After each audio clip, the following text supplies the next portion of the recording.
that saved a wretch like me.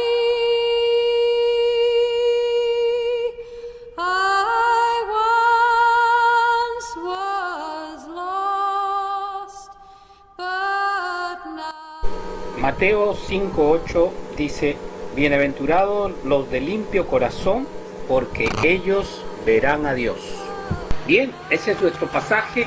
Esta es la nueva bienaventuranza en la cual nos toca hoy entender a quién se está refiriendo el Señor con los de limpio corazón, porque solamente si la persona tiene un limpio corazón, un corazón puro, ellos solamente verán a Dios. Hablará acerca de nosotros, hablará de mí. ¿Me puedo medir o me puedo ver en este espejo? ¿Será que tenemos nosotros un corazón limpio?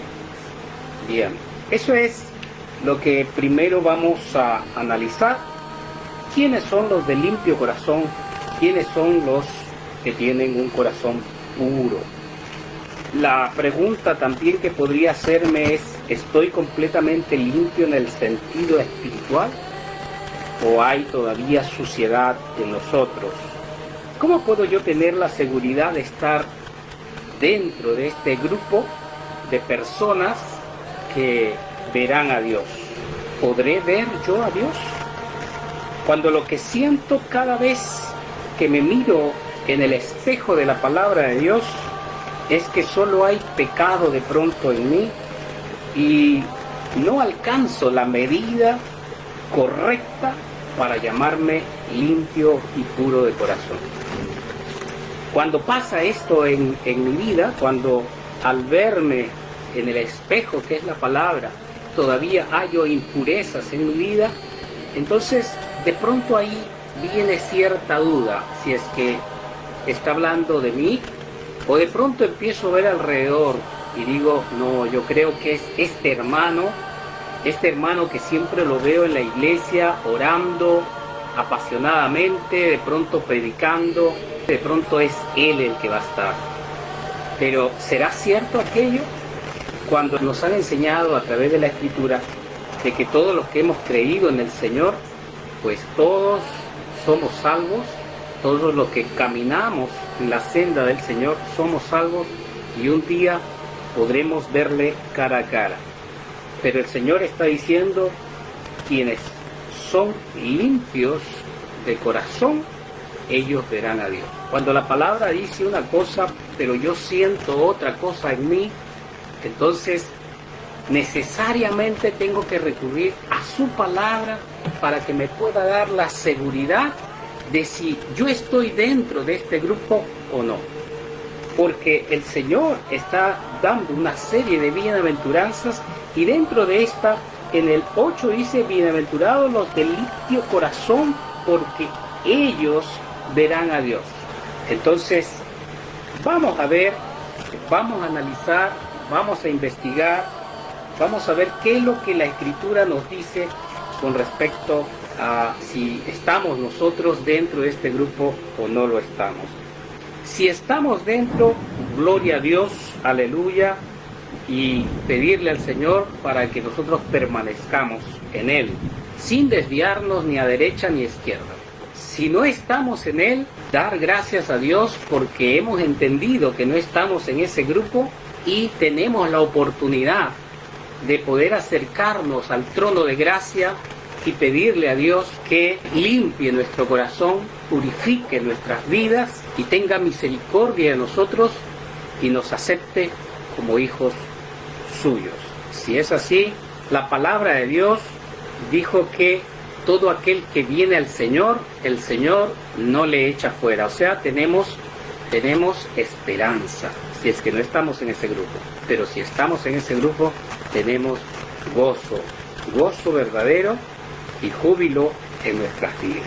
Así que, hermanos, preparemos nuestras Biblias y vayamos por este camino escritural para poder estar seguros. ¿Estamos o no estamos? Bien, vamos al Salmo capítulo 24, y el Salmo 24 nos va a dar cierto pie para entender acerca de quiénes son los de corazón limpio y quiénes son este grupo que el Señor dice fehacientemente que verán a Dios. Salmo 24, versículo 1, y vamos a leer primero hasta el versículo 5. Dice: de Jehová es la tierra y su plenitud, el mundo y los que en él habitan. Porque él la fundó sobre los mares y la firmó sobre los ríos. ¿Quién subirá al monte de Jehová? ¿Y quién estará en su lugar santo?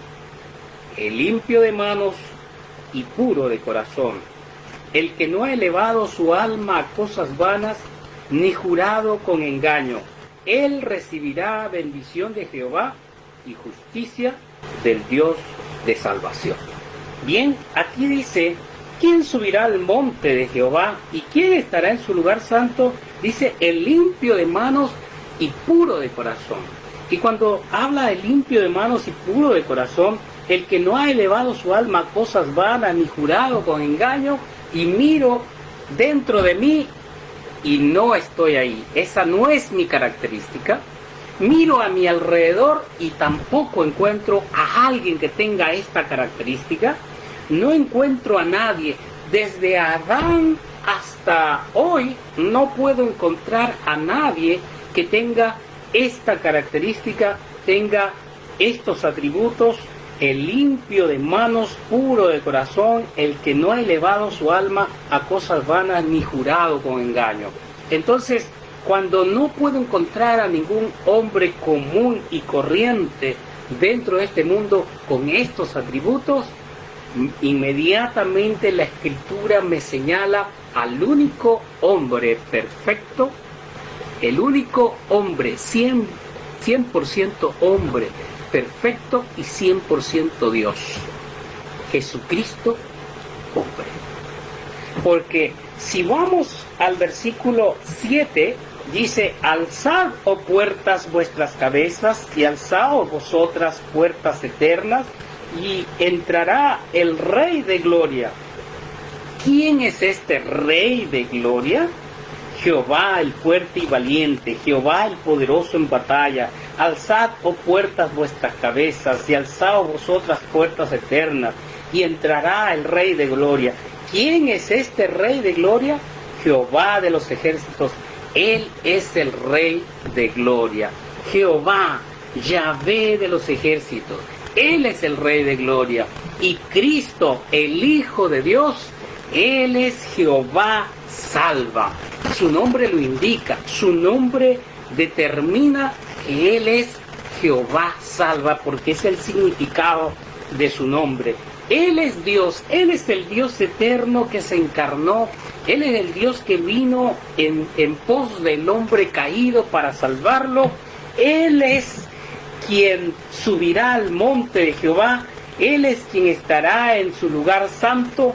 Él es el limpio de manos y puro de corazón, el que no ha elevado su alma a cosas vanas, ni jurado engaño.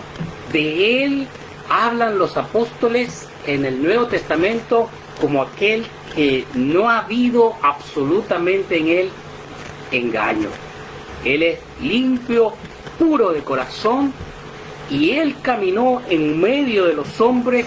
Él se hizo hombre, Él es el Hijo del Dios eterno, se humanó, se hizo hombre, habitó en medio de los hombres, enseñó a los hombres, dio mandamientos a los hombres, se entregó a la cruz por la salvación de estos hombres, resucitó al tercer día después de haber sido muerto en la cruz, y subió a los cielos, y hoy está a la diestra del Padre. ¿Dónde? En el monte de Jehová. Está en el monte santo, en el lugar santo, a la diestra del Padre. Pero esto no queda así solamente, hermanos, porque es Cristo quien está hablando: bienaventurados los de limpio corazón, porque ellos verán a Dios. El Salmo 24 no queda solamente señalando a Jesucristo como el puro de corazón, el limpio de corazón, sino que vayamos al versículo 6 y vamos a ver una tremenda esperanza allí. Una tremenda esperanza y una realidad que nos llena de gozo. Versículo 6 dice: tal es la generación de los que le buscan, de los que buscan tu rostro, oh Dios de Jacob. Maravilloso. Si tú lo has entendido, esta es la generación de los que le buscan, de los que buscan tu rostro. Todos aquellos que buscan el rostro de Dios, todos aquellos que buscan conocerle, todos aquellos que buscan verle, ¿no? Todos aquellos son de la generación de aquel que es el Rey que subió a la diestra de Dios. Entonces, es Cristo nuestro Señor quien abre la puerta a una dimensión diferente, en una dimensión en donde solamente estarán aquellos que tienen un corazón limpio. Hasta ahí podemos entender, pero mi pregunta, y me imagino que tu pregunta también debe ser: ¿seré yo de aquellos que buscan, de aquellos que están en ese grupo que son de limpio corazón? Porque todavía cuando la Escritura hace un escáner de mi vida, pues todavía veo que mi corazón no está tan limpio que digamos. ¿Estaré yo ahí en ese grupo? Bueno, esta esperanza, ¿verdad?, con la que nosotros vemos en el Salmo 24, 6, pues se hace visible y se hace real a través del Evangelio. Y vamos a ver en el Evangelio cómo se cristaliza esta transformación en aquellos que le buscan, aquellos que son de la generación que buscan a Dios y que tendrán un corazón limpio. Entonces, entendemos en Mateo capítulo 5, versículo 8, entendemos que la sexta condición para ser feliz tiene que ver con la santidad o limpieza personal. La sexta condición para ser feliz tiene que ver con la santidad o limpieza personal. Esta santidad o limpieza que implica apartarme, separarme.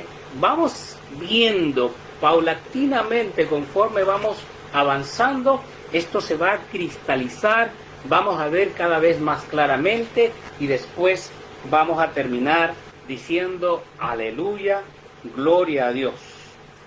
Jesús liga la santidad, une la santidad en el versículo 8 con ver a Dios. Es el gozo que produce la santidad en la vida del creyente, porque Jesús liga esta santidad con ver a Dios. La limpieza de corazón está estrechamente relacionada con la comunión personal con Dios.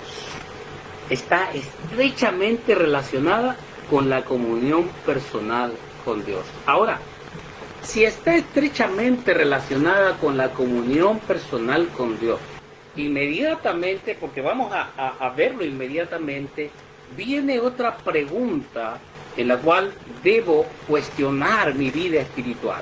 Y esta pregunta es: ¿cómo está mi relación con Dios? ¿Cómo está mi comunión con Dios? ¿Cómo está esa relación íntima, personal con Dios?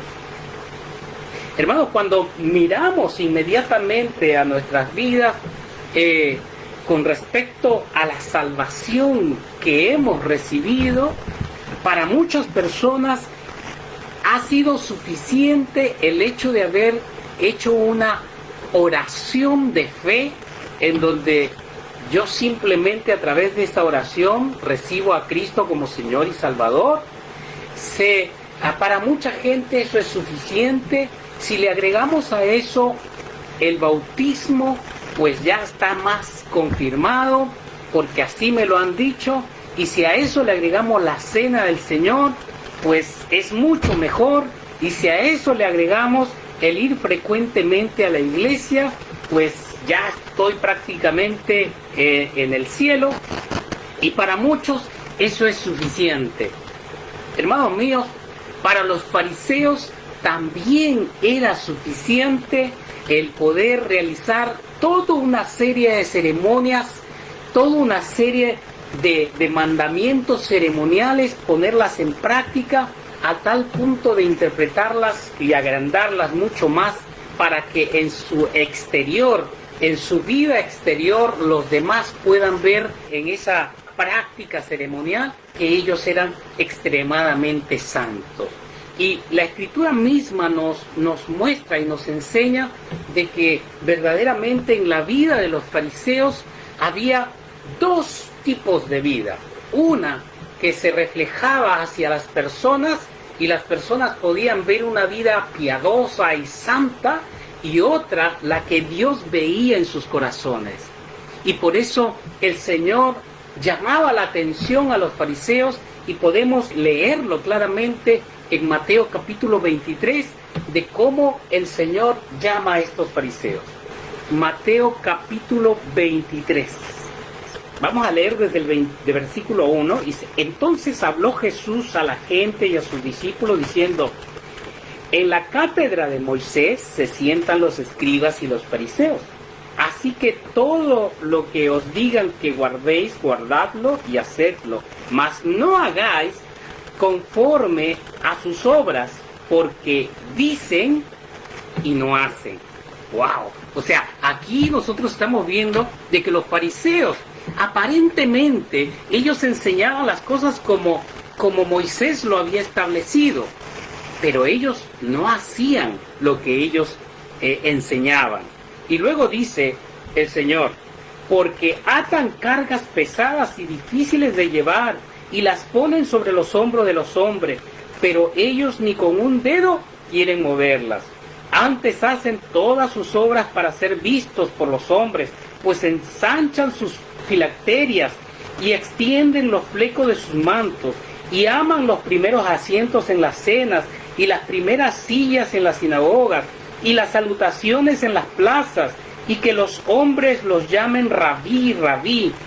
¡Ay de vosotros, escribas y fariseos hipócritas! ¡Ay de vosotros, escribas y fariseos hipócritas! Y continúa diciendo el Señor: ¡ay, fariseos hipócritas!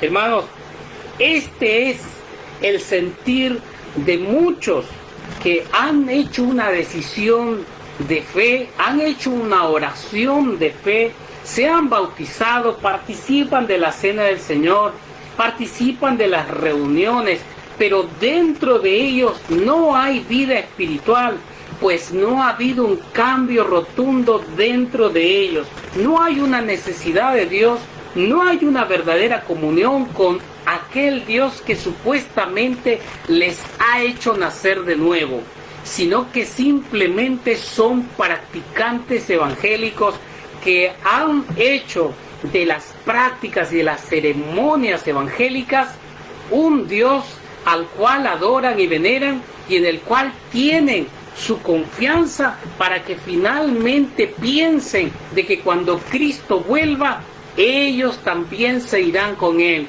Pero recuerden que Jesús dijo en el mismo Mateo capítulo 7 que habrá muchos que me dirán en aquel tiempo: Señor, Señor, en tu nombre echamos fuera demonios, en tu nombre profetizamos, en tu nombre hicimos milagros. Pero dice la Escritura: mas yo les diré, dice el Señor, no os conozco, hacedores de maldad. De modo de que el predicar no es sinónimo de tener vida espiritual.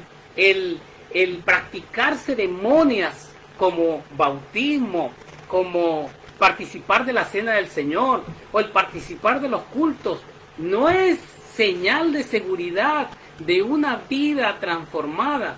de una vida realmente sumergida en Cristo, porque eso lo pueden practicar cualquiera, así como los fariseos también practicaban muy bien y al pie de la letra solamente las ceremonias exteriores que hacían ver hacia las personas que ellos tenían una vida verdaderamente limpia y muy devota al Señor.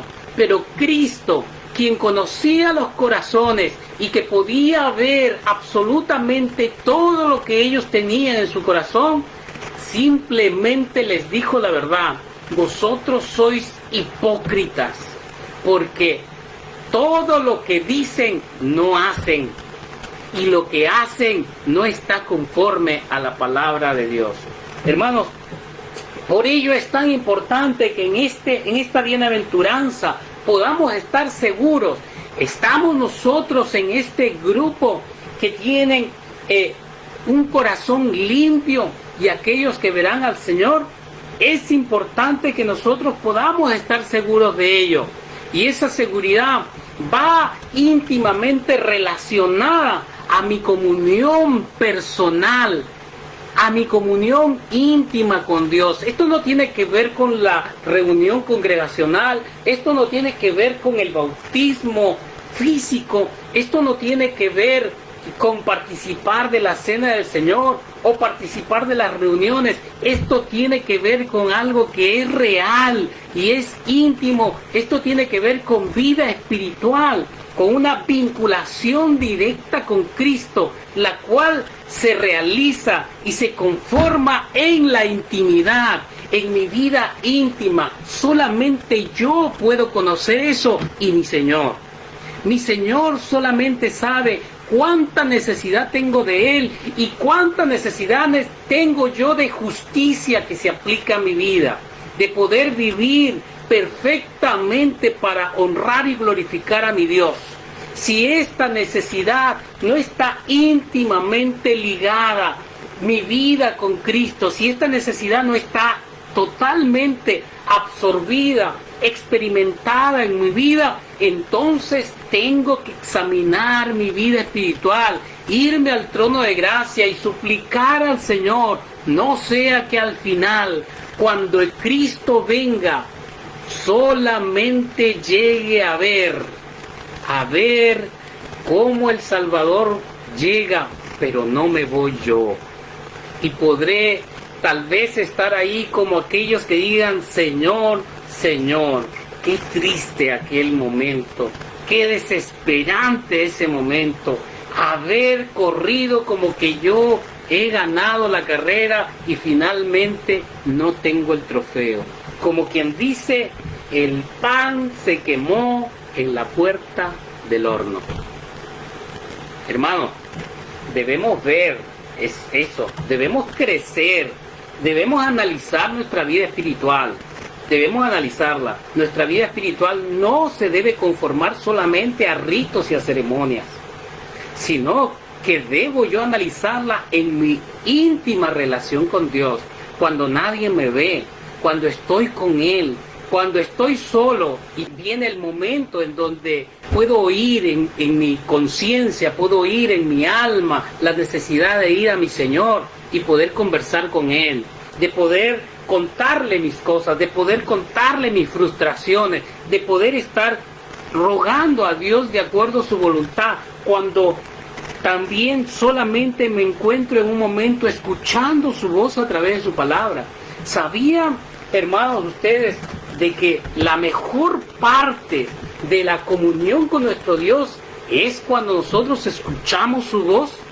La mejor parte de la comunión con Dios es cuando estoy frente a su palabra y Dios me habla a través de ella.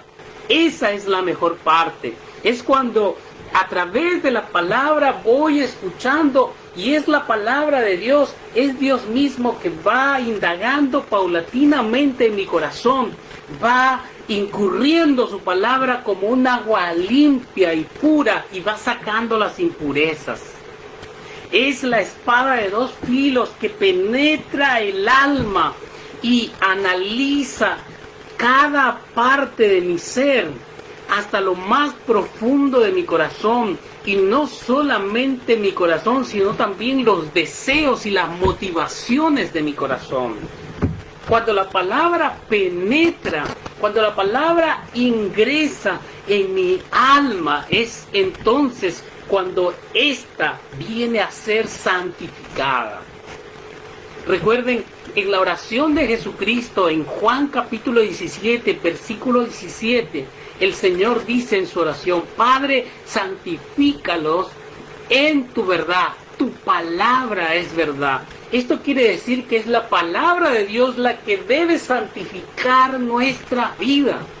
Es la que debe apartarnos de aquellas cosas que a Dios no le agradan.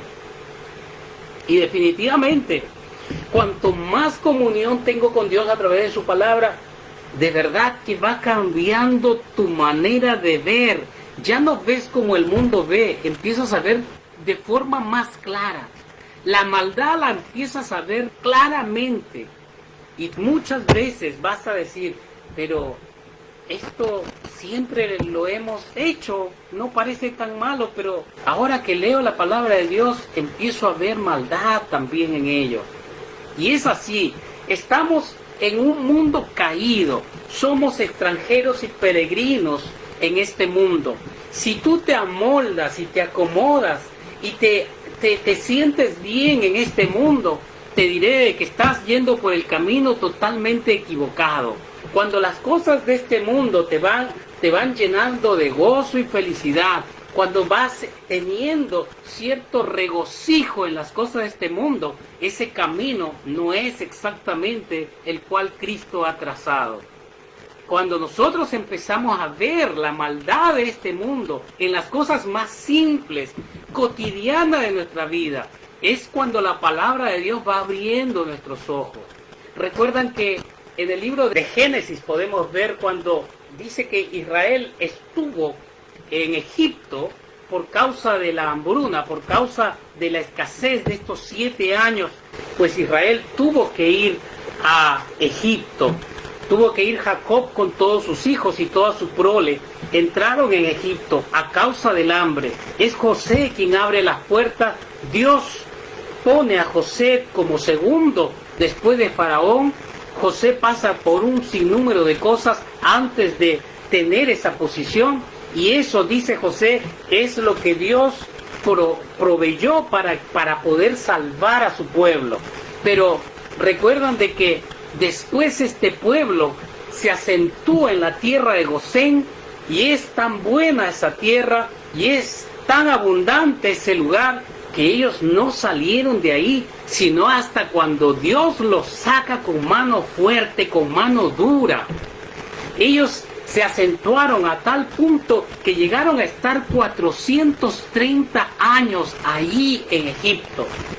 En esos 430 años, este pueblo que Dios había escogido para apartarlos y separarlos y hacerlos diferente a todos los pueblos.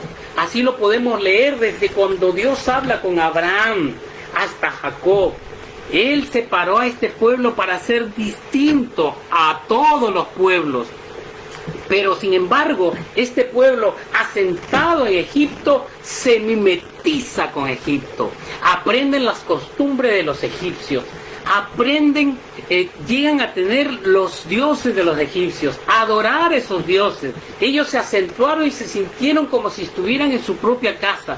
Tal es así que Moisés, al sacarlos, muchas veces le dijeron a Moisés: mejor nos hubiéramos quedado a morir en Egipto antes de salir de ahí. Ellos hicieron de Egipto su casa, un lugar que no les pertenecía porque Dios los había apartado y separado.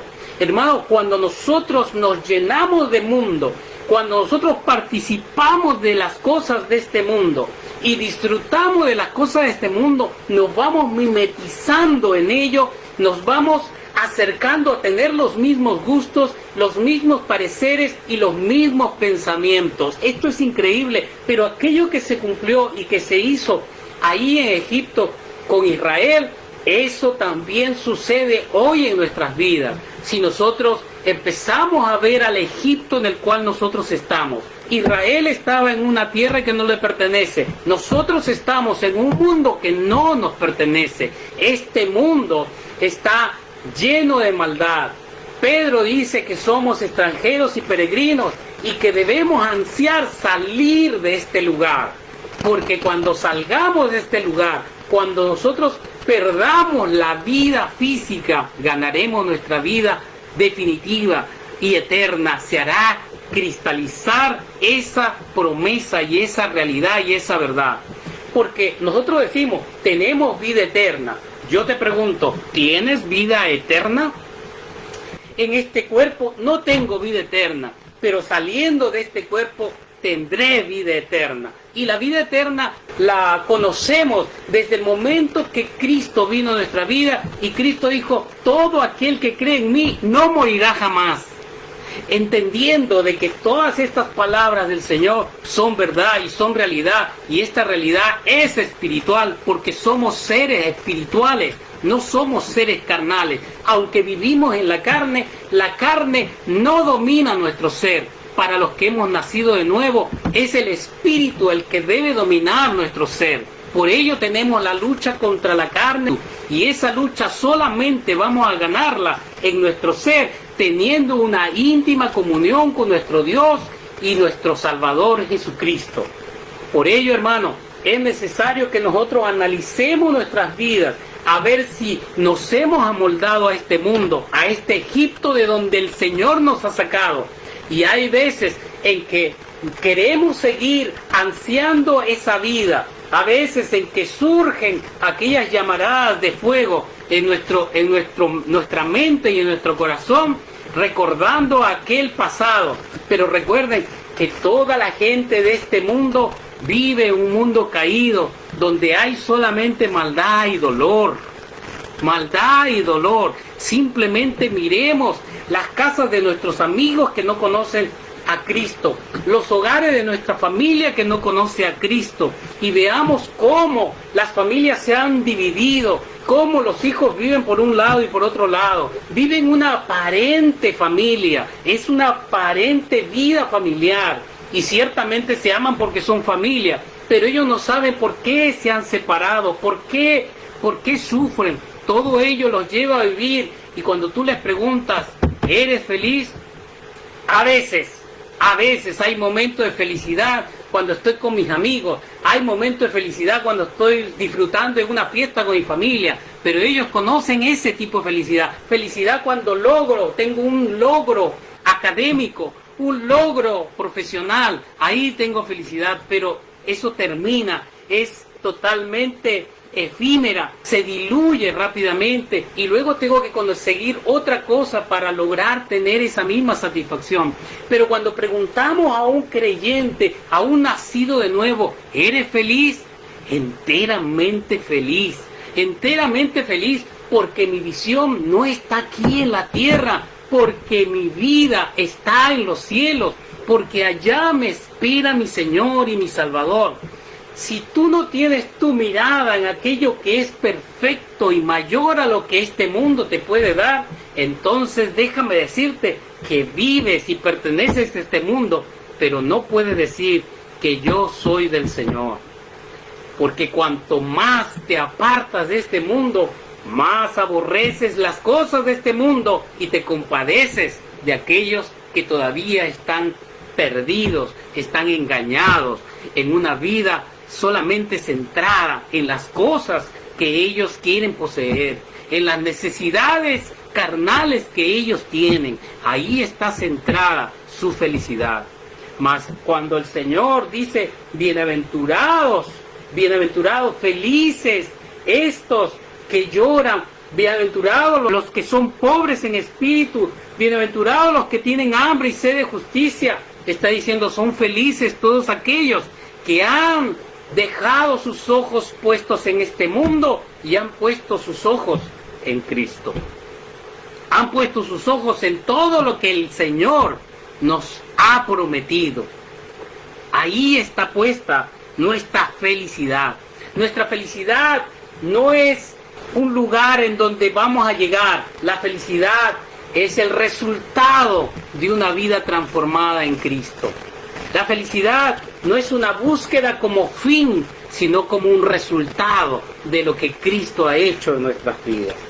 Entonces, hermanos, por eso es importante entender de que la vida del creyente, la vida de un corazón puro, está ligado, estrechamente relacionado con la comunión personal, la comunión íntima con Dios, la comunión íntima con Dios. Ante la santidad de Dios, solo puede estar presente aquel que es limpio de manos y puro de corazón. Ahora, ¿cómo puedo yo tener y puedo ser limpio de manos y puro de corazón? Porque mi Señor es aquel que es puro de corazón y limpio de manos. Y Él llevó mis injusticias a la cruz, y su justicia llegó, es atribuida, imputada a la mía, a mi vida, y yo hoy vivo la vida de Él. En Gálatas 2:20, el apóstol Pablo dice: con Cristo estoy juntamente crucificado, y ya no vivo yo, mas vive Cristo en mí.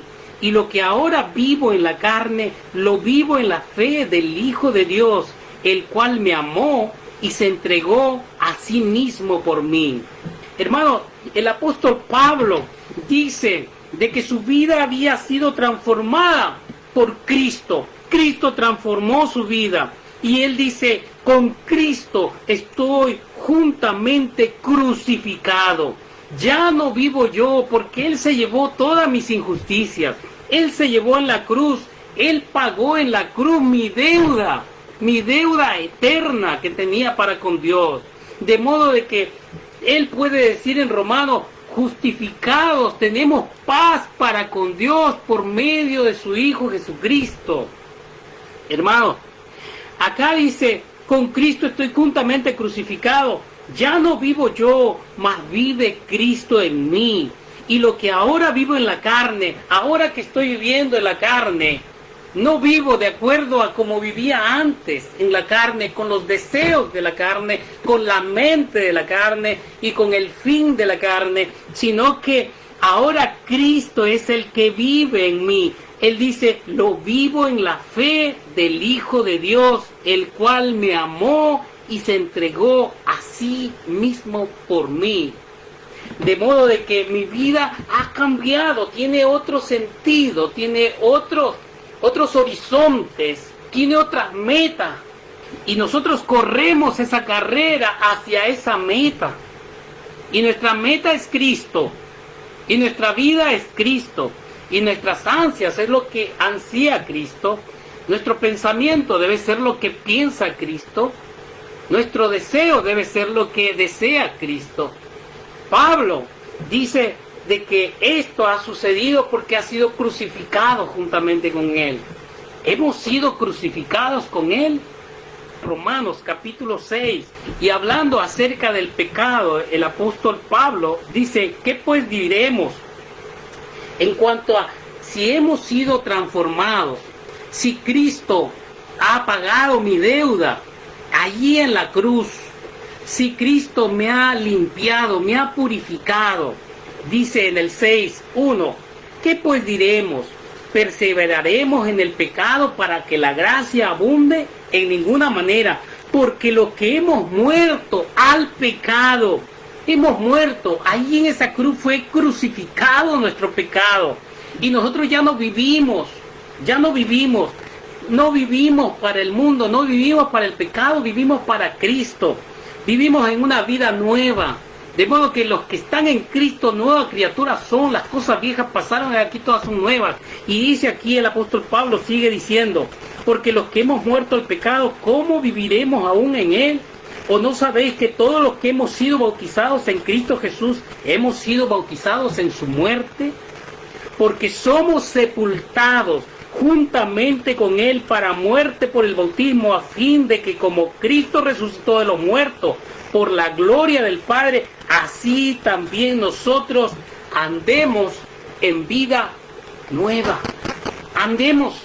Es una vida constante, andando, mirando nuestra vida, vigilando esta vida, que no se amolde nuevamente a este mundo, porque ya hemos muerto al mundo.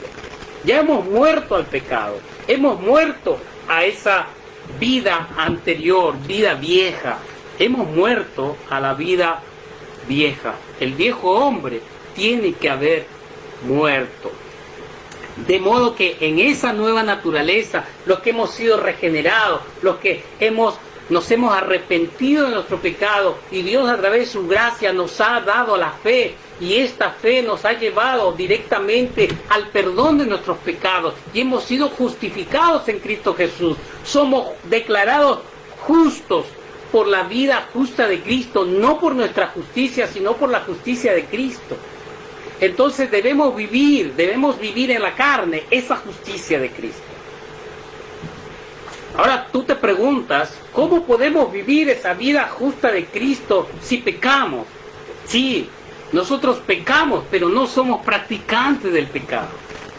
Y cuando pecas, no disfrutas el pecado, porque tu vida ha sido transformada, ha sido cambiada.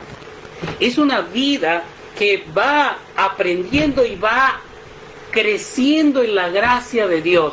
Para ello, Dios ha provisto para el pecador arrepentido medios de gracia para que siga andando en la santidad, caminando en la santidad, creciendo en la santidad hasta el final, cuando seamos glorificados, cuando dejemos este mundo y nos libremos de este cuerpo de muerte y pasemos directamente a la presencia de nuestro Salvador y vivamos puramente y glorifiquemos puramente al Señor. Hermanos, hay grandes y maravillosas promesas para nosotros, pero a veces creemos de que porque hemos hecho ciertas formas ritualistas, evangélicas, que nos contaron en aquel tiempo que eran suficientes para acercarnos a Dios y para tener salvación, muchos se quedan solamente en esos rituales, muchos se quedan en esas prácticas, pero sus vidas íntimas, espirituales, no han crecido, no se han desarrollado y en el interior siguen siendo los mismos de antes. No hay un cambio. Cuando esto sucede, quiere decir que tal vez nunca les ha amanecido, que tal vez se han quedado simplemente en prácticas religiosas y esas prácticas religiosas les han satisfecho su vida y creen que con eso es suficiente y eso agradará a Dios. Recuerden que el Señor dijo: sacrificio y holocaustos no quiero. No quiero más sacrificios y holocaustos, sino una vida verdaderamente entregada, completamente obediente a Dios, el cual hace la voluntad de Dios. Quiero que vayamos a Hebreos capítulo 10. Hebreos 10:8 dice: diciendo primero, sacrificio, ofrenda y holocaustos y expiaciones por el pecado no quisiste, ni te agradaron, los cuales se ofrecen según la ley. Y diciendo luego: he aquí vengo, oh Dios, para hacer tu voluntad. Quítalo primero para establecer esto último. En esa voluntad somos santificados mediante la ofrenda del cuerpo de Jesucristo, hecha una vez para siempre.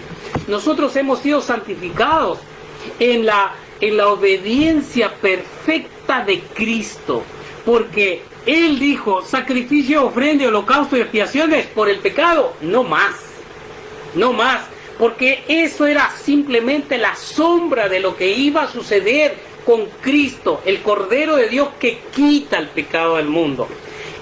Las anteriores ceremonias y los holocaustos solamente tapaban, cubrían el enojo del Señor, pero no más.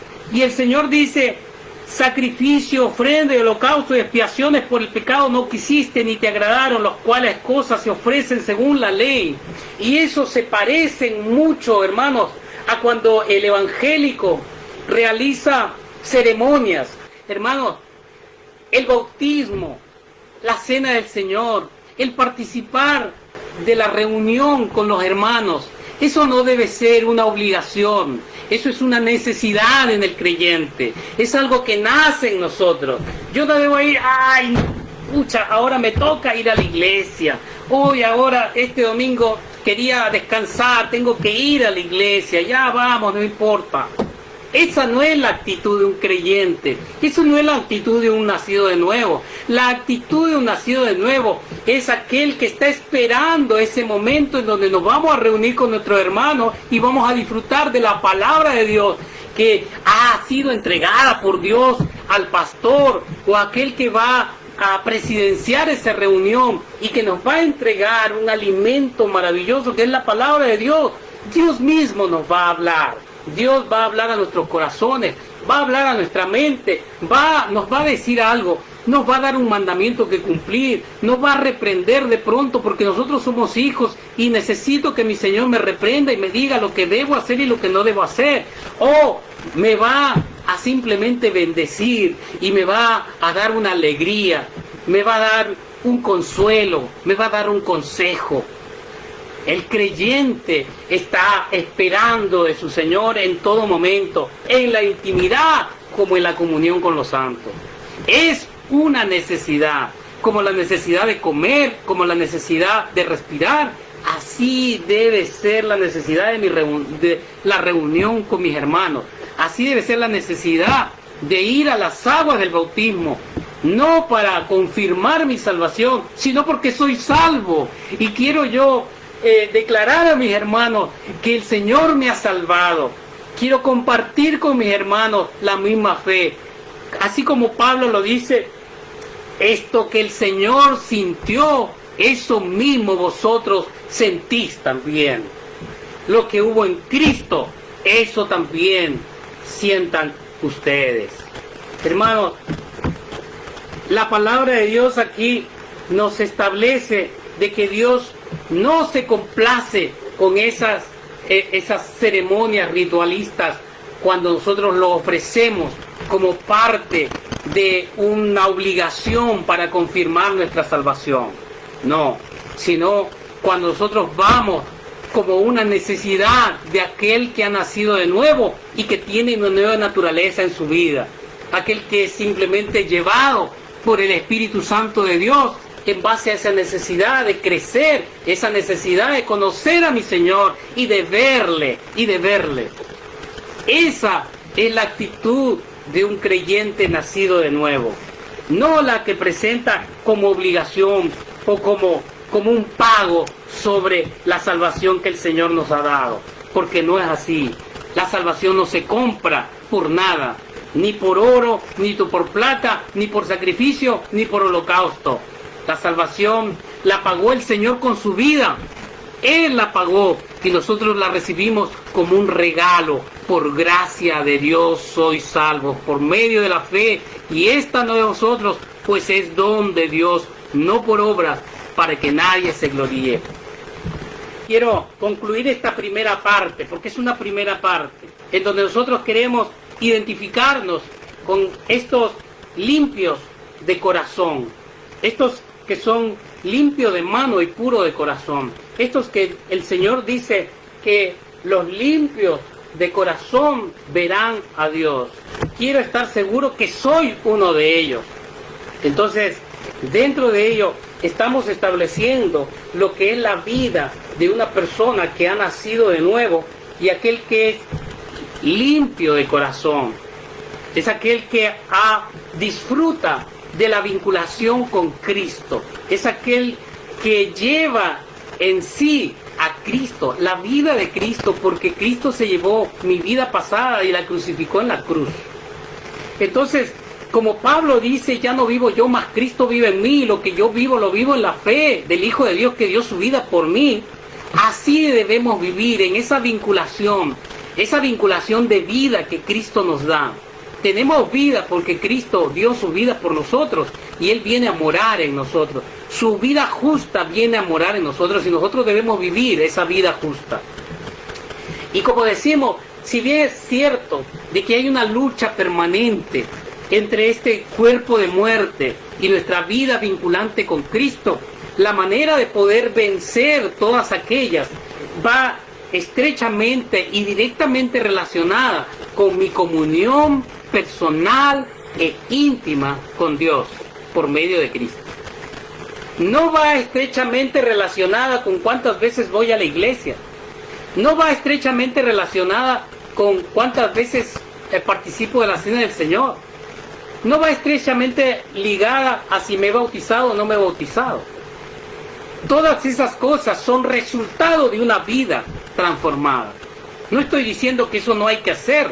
Eso es necesario hacer, como decía el Señor a los fariseos. Era necesario hacer todo lo que ustedes hacen, pero sin dejar lo otro. La vida de misericordia, la vida piadosa, una vida íntima, piadosa. A todo aquello que tú haces externamente debe ser internamente también. Entonces, en este sentido, la vida de aquel que tiene un corazón limpio, aquel que tiene manos limpias y un corazón puro, va relacionada con una vida devocional con Dios por medio de Cristo su Hijo. Entonces, dejando el primer punto aquí en este tema, vienen las preguntas que van a hacer pensar un poco, analizar un poco nuestra vida espiritual. Y esa primera pregunta que te haría sería: ¿cómo está tu vida devocional, personal? Porque hay una vida devocional que de pronto lo puedes tener grupalmente, de pronto en la iglesia, etcétera. Pero la pregunta que va aquí es: ¿cómo va tu vida devocional personal, íntima? Aquel que no es influenciada por alguien externo, como puede ser tu pastor, puede ser tu padre, tu madre, o un hermano X que quiere tener comunión contigo por medio de la palabra. No, sino ¿cómo está tu vida devocional personal? Aquella que es simplemente influenciada por el Espíritu Santo que vive y mora en ti. ¿Cómo está esa vida devocional? ¿Cómo está esa vida personal, esa relación personal con Cristo? Muchos creyentes dicen: no, mi vida, yo no vivo una religión, yo vivo una relación. Y la verdad que no tienen idea de lo que están diciendo. Porque esa relación, ellos lo relacionan a tener una vida de iglesia. Esa no es una relación con Cristo. La relación con Cristo está ligada a mi comunión directa con Dios. Cristo abrió esa puerta al lugar santísimo. Ahora no tenemos necesidad de ir a un templo para estar en comunión con mi Dios. No tenemos la necesidad. El templo o la casa de oración es el lugar donde los santos se reúnen para glorificar a Dios. Es donde los santos se reúnen, donde Dios los edifica en forma grupal y conjunta, donde nosotros practicamos ciertos mandamientos que el Señor nos ha dado. Ámense los unos a los otros, amen a Dios por sobre todas las cosas, glorifiquen a Dios, etcétera, etcétera. La adoración la practicamos ahí, ciertas etapas de adoración, ciertas formas de adoración la aplicamos ahí en nuestra casa de oración. Pero hay una adoración que es valedera y que se es practicada únicamente por los hijos. Y esa relación es mi comunión íntima, personal con Dios, por medio de su palabra y la oración. Mi comunión directa con Dios es cuando yo prefiero lo mejor. ¿Recuerdan ustedes el pasaje cuando Jesús va a la casa de Lázaro? Y estaba ahí Marta y María. Y de pronto Marta empezó a afanarse a hacer las cosas porque obviamente quería dar un buen recibimiento al Señor, pero María se sentó a los pies del Señor y se puso ahí, no quiso hacer nada, solamente escuchar al Señor. Y el Señor, cuando Marta le dice: Señor, ¿no ves a María que está sentada y no me ayuda aquí, que yo estoy afanada? Marta, Marta, afanada tú. ¿No sabes que tu hermana prefirió lo mejor? Lo mejor. Hermanos, cuando nosotros preferimos lo mejor de todas las cosas exteriores, es la interior, es la relacionada con la intimidad con Dios. Es cuando nosotros nos sentamos a oírle, a escucharle.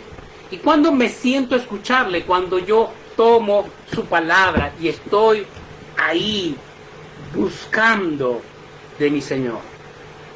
Cuando estoy ahí viendo, Señor, ¿qué tienes que decirme hoy para mí?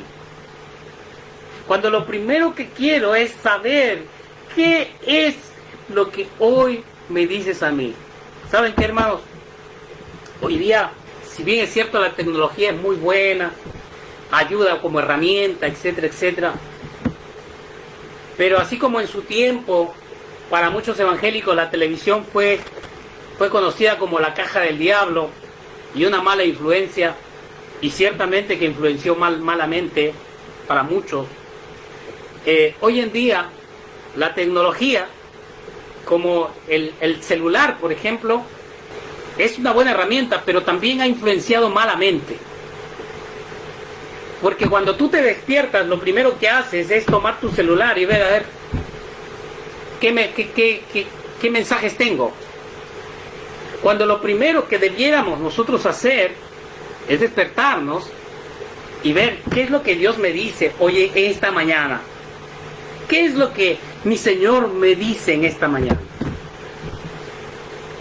Y ese debe ser el deseo y la necesidad nuestra. Y debemos orar y pedir misericordia a Dios por ello. No estoy diciendo de que mañana boten todos el celular y lo rompan. No estoy diciendo eso. Es una herramienta. Pero cuando ella pasa a ser más importante que la palabra de Dios, más importante que la palabra de Dios, entonces ahí estamos mal. Ahí estamos mal.